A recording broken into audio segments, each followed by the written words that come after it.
Namaskaram. Om Shri Gurubhyo Namaha. The ninth day of Navaratri, the ninth Avarana, the ninth Navavarana Kriti of the Kamalamba Navavarana series of Sri Muthuswami Dikshitar in the Raga Ahiri, set to Tisra Eka or Rupaka. The ninth enclosure is not an enclosure after all. Paradoxically, it encompasses everything within it. This is represented by the Bindu, the dot, the point of all existence. This is where the mother goddess resides. The presiding deity of this enclosure is Tripura Sundari, Lalita, Kamakala, Mahakameshwari, Sri Vidya. She is the empress of the entire empire of the Sri Chakra. She is Sri Rajarajeshwari. She is attended to by Parapara Atirahasya Yoginis.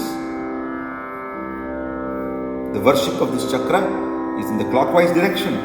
The color of this chakra is the rising sun or molten gold. The central dot, the Bindu, in fact consists of 3 drops of Bindu. Traya representing the 3 fires, moon, sun and fire. The Kundalini Shakti is symbolized in this chakra with the 3 dots representing Ida, Pingala and Sushumna. The name of this chakra is Sarvanandamaya Chakra, all blissful. Bindu represents ego and also represents the seed from which everything emanates. The 3 dots within the Bindu represent the head of the deity, while the nasal is represented by the dots below. The sounds incorporated in this Bindu are interestingly the 2 sounds of the closed lip and the other with the open lip, namely Makara, which is the Anuswara, and the Visarga of Ha. The chakra also represents Samhara or dissolution. After all, that is the final bliss. The 3 dots are also represented by, they stand for Nada Bindu Kala, wherein the Mahatripura Sundari resides. The composition is in Raga Ahiri, which was originally set to Tishra Jati Ekatala, but is also rendered in Rupakatala. It highlights the 3 Tishra Jati, highlighting the 3 dots, the triplets involved in the Bindu Chakra.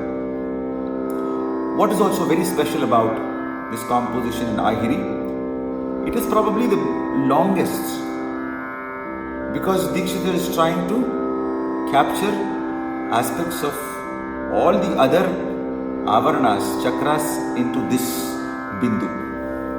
And it has all the vibhaktis. You know, the first vibhakti in Sri Kamalamba Jayati, second vibhakti Mahatripura Sundarim, third vibhakti in Palito Prakatya Paraparaya Palito Dayakaraya, fourth vibhakti Sri Matre Chinmatre Namaste, fifth bhakti Paradevatayaha Sakalam Jatam, the sixth vibhakti Kadi Hadi Sadi Mantra Rupinyaha, and the 7th vibhakti Shiva Guru Guha Jananyam Priti Yuktamachittam Vilayatu Brahma Prakashini Samarasya Nidarshini, all highlighting the various vibhaktis, the declensions, the case by which the goddess is referred to. This has 2-3 very interesting features, this Kriti. The Pallavi, Anupallavi and Charana are of equal length, which is never the case with Muthuswami Dikshitar's composition mostly, because especially in the Navavaranas, the Charanas are the longest section because they contain the maximum number of references and symbolisms and descriptions of the goddess and the references to Sri Chakra. But in this, the 3 are of equal length. Dikshit uses the Madhyamakala Sahitya section in all three. So here is where the sectioning of the Kriti has become very equal in terms of what it consists of. The Madhyamakala Kriti exists in the Pallavi, Anupallavi and the Charana. The Madhyamakala Sahitya in the Anupallavi is probably the longest that we see in any Dikshita Kriti. They are long descriptions of the goddess.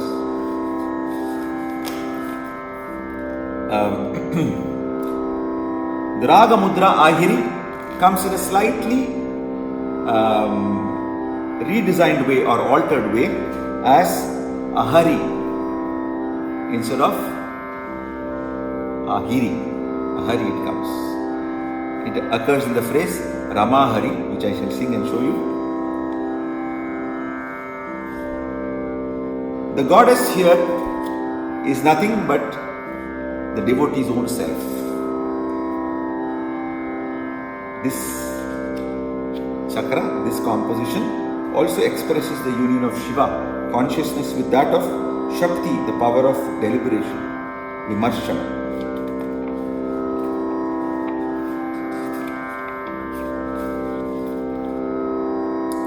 The significance of this avarana is complete harmony, samarasya, of principles of pure consciousness and deliberation. It signifies a state of non-duality where all tendencies of approach and withdrawal become non-existent, dissolve in a state where the devotee ultimately rests. Dikshita bursts forth in a fountain of divine ecstasy and sings the celebration of the Supreme Mother Goddess in Ahiri.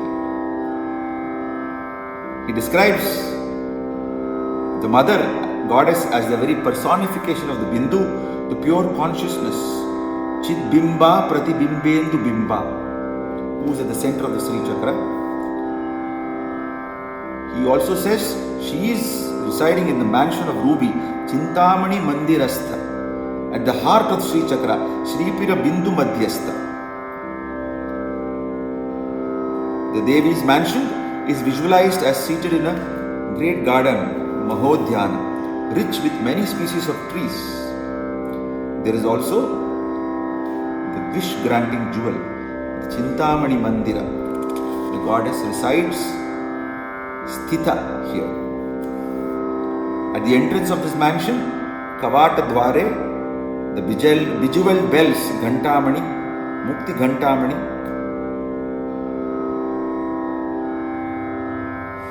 Let us look at some of the aspects of the raga and treatment of the raga in this.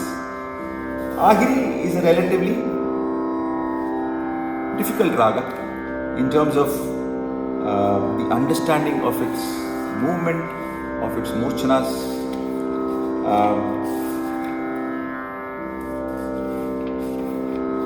It is considered to be belonging to the Varga of Bakula Bharana.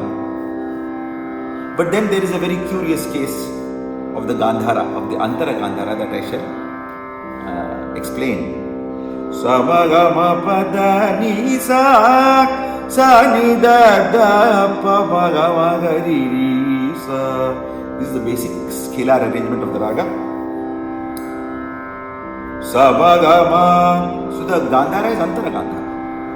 But like you will see and hear in the delineation of the Kriti, most often the Gandhara comes as a Gamaka, which is basically that of the Sadharana Gandhara, that of the lower Gandhara. Pavagama padapa padani zanida dapa padapa magama pavagama instead of pamagama pamagama riri sanisa. So you will see that when I sing and when you listen to the whole Kriti, you will find this very beautiful, ambiguous nature of the Gandhara. The prominent and plain Nishada, which is like a trademark for this raga, like how we say the Varali Gandhara, similarly the Ahiri Nishada. It is very beautifully pure and glorious in its plain nature.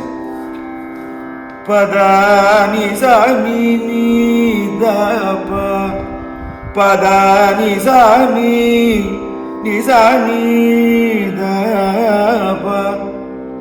This is raga replete with gamakas. Ni sa ni da pa, pada pa ma ga ga ma ga ri ri. Sa ni sa ma ga ma. This parallel of sa ni sa and ma ga ma also we see a lot in the Kriti. Sa ni sa ma ga ma theoretically, but ma ga ma that also occurs very often. The case of sa ma ga ma pa sa ni sa ma ga ri sa ni da da, pada ni sa ri ma pada ni sa mi da ni da da pa ma ga ma ga ri ri sa ni sa ma ga ma pada ni da pa. So the very beautiful vein with the Nishada and the other gamakas of the other swaras.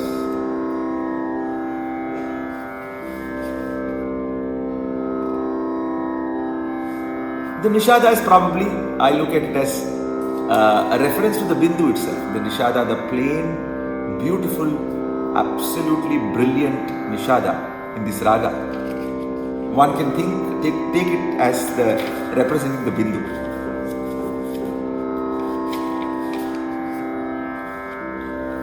Shri Kamala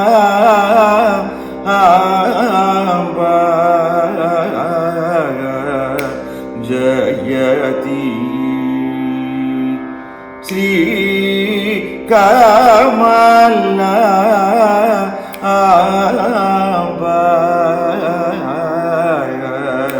Jayati. There is victory here. At the 9th enclosure, Dikshithar proclaims victory over the self, proclaims victory of the goddess. Like I said, the structure of the Pallavi is also very unique because the Pallavi itself seems to be divided into 4 sections, and after each section, the first line of the Pallavi is recapitulated. It is reasserted again. For example, Shri Kamala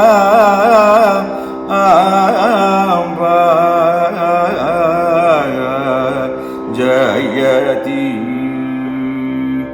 Jagadamba Shri Kamala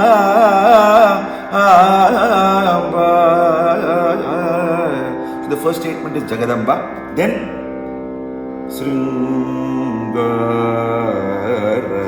Rasa Kadamba Madamba.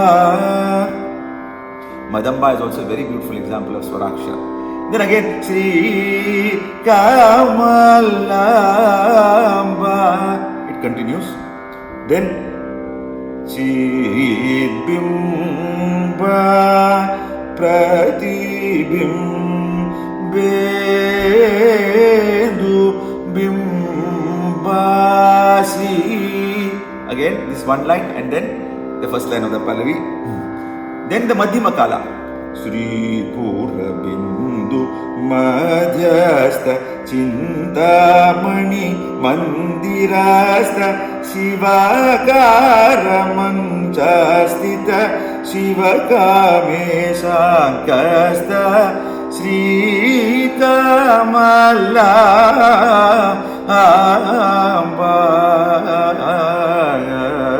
Jayati.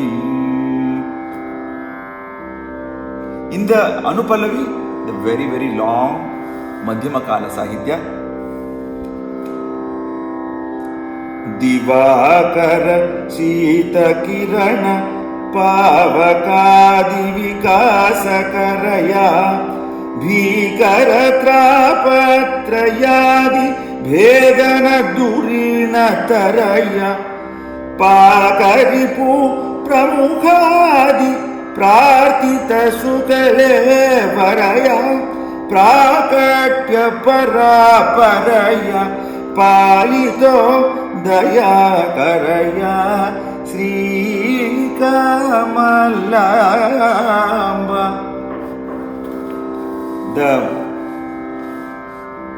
The Raga Mudra comes in the line Shri Matre in the Charanam. Shri Matre Namaste Chinmatre Sevita Ramahari Savidhatre. So Ramaharisha, Ramahira, Ramahari, Ramahiri, Ahiri, Ahira, Ahari, yeah. And the mudra of Guru Guha, that is Muthuswami Dikshitar's signature, K comes in the line, in the charana, in the higher octave. Premaspada Shiva Guru Guha Jananyam. In this Shiva Guru Guha Jananyam. So look out for all these features in this very magnificent, beautifully extended and expansive elaboration of both the ninth enclosure, the Nava Avarana, the ninth one, the ninth Avarana, and the Raga Ahiri. It's a difficult composition because we know that Ahiri is a very well described limited Raga. It is very set in its ways. You cannot take too many liberties with the Raga in terms of creative exploits. So the same kinds of Sangatis come again and again, and it's like a trance. Ahiri sends you into a trance, and watch out for the beautiful long lines and the gamakas that carry the long sahitya. Yeah. So here is the ninth Avarana Kriti in the Raga Ahiri, set to Tishra Jati Ekatala.